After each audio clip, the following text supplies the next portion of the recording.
Այս շաբաթ Հայաստանի քաղաքական մայրաքաղաքը Գյումրին էր։ Քաղաքականությամբ հետաքրքրվող հայաստանցիները սպասում էին արդյոք Գյումրիի կիրակնօրյա ընտրություններում երրորդ տեղը զբաղեցրած Մարտուն Գրիգորյանը կմիանա նախկին քաղաքապետ Վարդան Ղուկասյանին, թե ոչ։ Այս հարցի պատասխանը հնչեց շաբաթավերջին, երբ հնգօրյա լռությունից հետո Գրիգորյանը վերջապես հայտարարեց ավագանում իր խմբակցությունը կապահովի Ղուկասյանի քաղաքապետ ընտրվելու համար անհրաժեշտ թվով քվեները։ Եվ այսպես մեր քաղաքը դաշինքը հայտարարում է, որ կտա անհրաժեշտ քանակությամբ քվե մյուս երկու ուժերի կողմից սատարվող տեխնացու Վարդան Ղուկասյանին առանց որևէ պաշտոնի, ակնկալիքի եւ որևէ պայմանավորվածության։ Մարտուն Գրիգորյանի համար այս քայլն այնքան էլ դյուրին չէր, ի վերջո որևէ մեկի համար գաղտնիք չէ, որ նրա եւ Վարդան Ղուկասյանի միջև տարիների, անգամ տասնամյակների թշնամանք կա։ Արյան կոնֆլիկտ կա Մարտուն Գրիգորյանի եւ Վարդան Ղուկասյանի գերդաստանների կամ ընտանիքների միջև։ Շաբաթասկզբին, սակայն, դեռ թվում էր Գյումրիի փակուղին գործնականում անհաղթահարելի է, նույնիսկ Շիրակի թեմի առաջնորդ Միքայել arczepiskopos Աջապահյանն էր խոստովանում Վարդան Ղուկասյանին եւ Մարտուն Գրիգորյանին հաշտեցնելը գրեթե անհնարին է։ Ինչքան կարելի է իրենց հետևից վազել, մի մեծ ողբերգություն չի լինի։ Աշխարհը չի քանդվի։ Գյումրեցին հայել դուժած է։ Այս բոլոր տարիների մեջ դուժել է, երբ է շահել որ։ Բնական է, որ շարքային գյումրեցիներն այս շաբաթ իրենց հարազատ քաղաքը փակուղուց դուրս բերելու մասին եւս մտածում էին։ Դեռ մինչև Մարտուն Գրիգորյանի հայտարարությունը գյումրեցիներից շատերն արդեն իսկ պնդում էին, ընդդիմությունը պետք է հանդես գա մեկ ճակատով։ Անալը ճիշտ է։ Ում։ Էլում։ Վարդան Ղուկասյանին։ Ոմանք համարում էին, որ լուծումը 0-ից եւս մեկ ընտրություններ կազմակերպելն է։ Իմ կարծիքով թող էստա ընտրություն թազա։ Всё, վերջնական իմ գաղափարը սեդիգ է։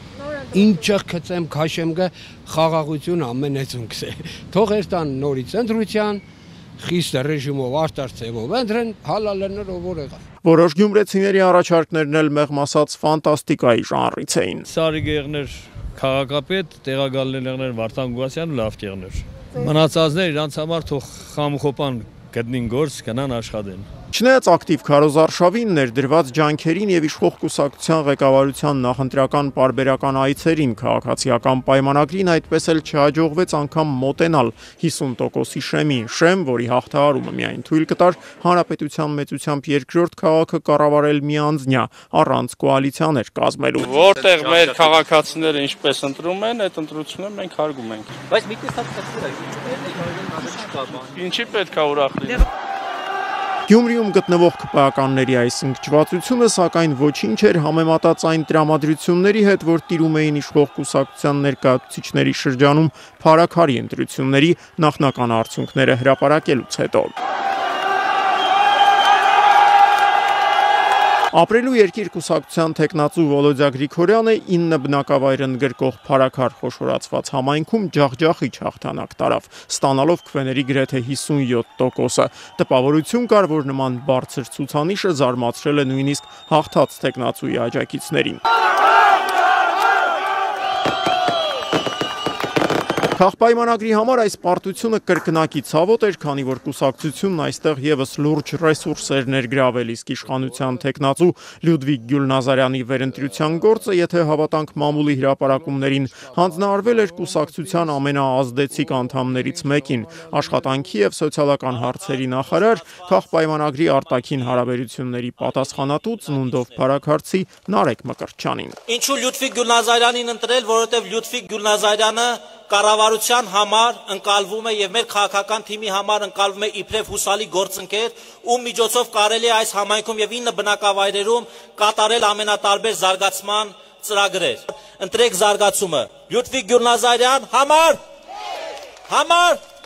Շնորհակալ եմ։ Փառաքարի պարտության հաջորդ օրը, սակայն Մկրտչյանը փորձում էր տարանջատել իրեն տեղի ունեցածից, նշելով, թե Երևանամերձ այդ համայնքը ոչ թե իր ազդեցության գոտին է, այլ գրանցման հասցեն։ Առհասարակ Հայաստանի Հանրապետությունում չկան ազդեցության գոտիներ եւ չկան անձինք, ովքեր կունենան X մարզում, X քաղաքում, գյուղում ազդեցության ինչ-որ լծակներ, հնարավորություններ։ Իմ ազդեցությունը այդ տարածքում կարող է այնքանով լինել, ինչքանով որ ես այդ մարզից եմ, այդտեղ եմ ապրում։ Իշխող կուսակցությունն ըստ ամենայնի ակնկալում էր, որ մարտի լույս 31-ի գիշերն իրենց գլխավոր հերոսները կդառնան Սարիկ Մինասյանն ու Լյուդվիգ Գյուլնազարյանը։ Հերոսը կամ ավելի ճիշտ հակահերոսը այլ մարդ էր, որը ոչ Գյումրիում, ոչ էլ Փարաքարի ընտրություններում որևէ ուղղակի մասնակցություն չուներ։ Գյումրու ընտրությունների կոնտեքստում ես եմ այսօր աստղ էլի համար 1։ Այն, որ ընտրությունների օրը Գյումրի ժամանած քաղաքացիական պայմանագիր խմբակցության անդամ Վիլեն Գաբրիելյանի հետ ինչ-որ բան այն չէ, պարզ էր դեռ մինչև ընտրատեղամասերի փակվելը։ Որ պարտվի Սարիկ Մինասյանը շատ կտխրեք։ Չէ, կուրախանամ անգամ։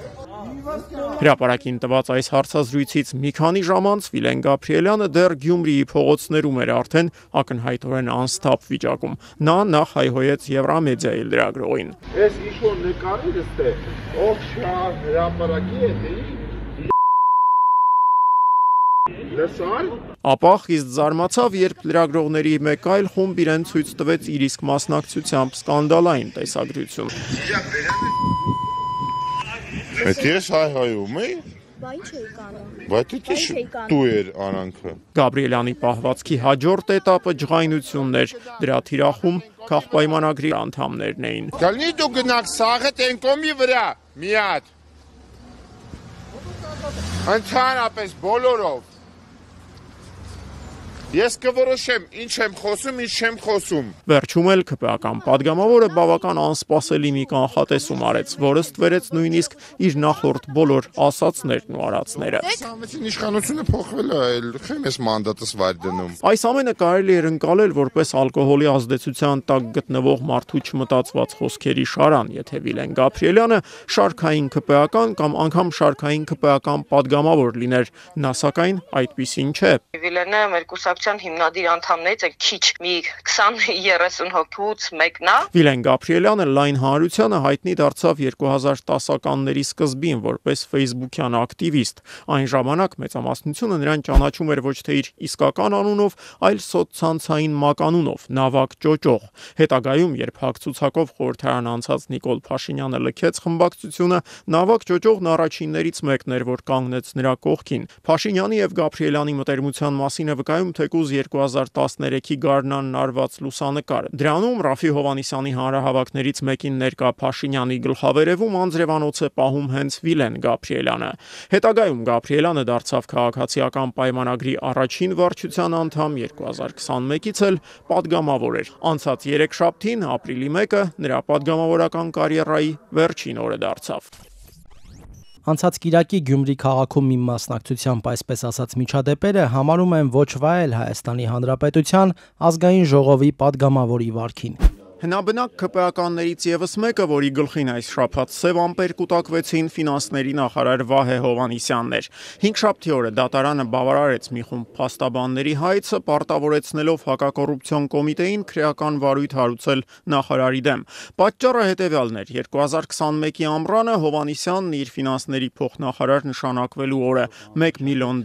անտոկոս փոխառություն եւ $50,000 նվիրատվություն էր ստացել։ Մի ընկերություն գնել, որից հետո էլ այն վաճառել էր իր մերձավոր ազգականներից մեկին։ Այդ ընկերությունն էլ հետագայում կառավարությունից շուրջ 2 միլիարդ դրամի արտոնություն էր ստացել։ Եթե նույնիսկ ինչ-որ մի հրաշքով իրենք փորձեն համոզել, որ դա իր քերուն է պատկանում եւ ինքը այստեղ իրավաբանորեն կապ չունի, այդ ընկերությունը մինչեւ հիմա էլ իրեն պարտք է 50 միլիոն դրամի չափ փոխառություն ունի իրեն տրված։ Այսինքն ինքը այդ ընկերության նկատմամբ միևնույն ունի շահագրգիռ վերաբերմունք, ինքը շահ ունի այդ ընկերությունից։ Դատարանի քրեական գործ հարուցելու մասին վճիռը ել ավելի անակնկալ էր, եթե հաշվի առնենք, որ ֆինանսների նախարարը բավական սերտ ընկերական հարաբերություններ ունի Նիկոլ Փաշինյանի թիմի ամենաազդեցիկ անդամներից մեկի հետ։ Իմ հյուրն այսօր վարչապետի աշխատակազմի ղեկավար Արայիկ Հարությունյանն է։ 2022-ի ամռանը հանրայինի եթերում հեռարձակված այս հաղորդման ընթացքում վարչապետի աշխատակազմի ղեկավար Արայիկ Հարությունյանն ու Վահե Հովհաննիսյանը տեսախցիկների առջև պատմում էին իրենց ընկերության ծագման, սիրած զբաղմունքների եւ այդ ընկերության նվիրական պահերի մասին։ Արայիկը գրքեր էր կարդում, ինձ էր պատմում։ Հետո մենք քննարկում էինք դա։ ես էի կարդում, իրան էի պատմում։ Նշեմ ի դեպ, որ այս հարցազրույցի հեռարձակումից 4 ամիս անց Վահե Հովհաննիսյանը նշանակվեց ֆինանսների նախարար։ 7 տարվա մեջ ով վերակենում առավոտից իրիկու ասում եմ, այս կառավարությունը սխալ կադրային քաղաքականություն է վարում։ Հա, կառավարությունը սխալ կադրային քաղաքականություն է վարում, որովհետև երկրում